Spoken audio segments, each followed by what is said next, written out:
Hello friends, இந்த வீடியோவில் எக்கத்தோ fry எப்படி செய்ய போகிறோன்ற பார்க்க போகிறோம்.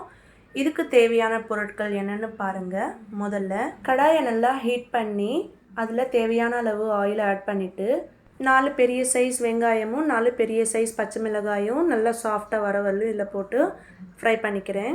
அடுத்தது ஹாஃப் சைஸ் கேபேஜையும் இதில் போட்டு நல்லா ஃப்ரை பண்ணிக்கோங்க. இதுவும் நல்லா சாஃப்டாக வர வரையிலும் நல்லா ஃப்ரை பண்ணிக்கோங்க. இதுக்கு அடுத்ததாக 2 முட்டையை இதில் ஆட் பண்ணி இதுவும் நல்லா ஒரு 2 நிமிஷம் வரலையும் ஃப்ரை பண்ணிக்கோங்க. இதுக்கு அடுத்ததாக 1 டேபிள் ஸ்பூன் இஞ்சி பூண்டு பேஸ்ட் இதில் போட்டு மிக்ஸ் பண்ணிக்கிறேன். இதுக்கு மேலே chaat masala, garam masala, tandoori masala, red chilli powder, turmeric, உப்பு இந்த எல்லா மசாலாவையும் 1 டேபிள் ஸ்பூன் அளவு இதில் போட்டு நல்லா கிளறி விட்டுடுறேன். உங்களுக்கு வேணும்னா ஒரு 1/2 கப் புளி ஜூஸை இதில் சேர்த்து ஆட் பண்ணிக்கலாம். நான் ஆட் பண்ணிக்கிறது இல்லை. இதுக்கு அடுத்ததாக வேக வச்சுருந்த நூடுல்ஸை இதில் போட்டு மசாலா எல்லாமே ஈவனாக அப்ளை ஆகிற அளவுக்கு நல்லா ஃப்ரை பண்ணிக்கிறேன்.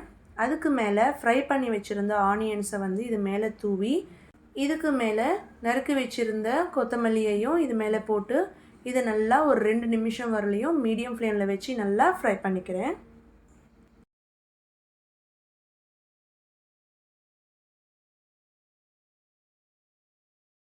பாருங்கள், எக்கத்தோ ஃப்ரை நூடுல்ஸ் தயாராகிடுச்சு. இதே மாதிரி உங்கள் வீட்லேயும் ட்ரை பண்ணி பாருங்கள். என்னோடய வீடியோ உங்களுக்கு ரொம்ப பிடிச்சிருந்தா மறக்காமல் சப்ஸ்கிரைப் பண்ணுங்கள், லைக் பண்ணுங்கள், ஷேர் பண்ணுங்கள். தேங்க்ஸ் ஃபார் வாட்சிங். Take care. பாய்.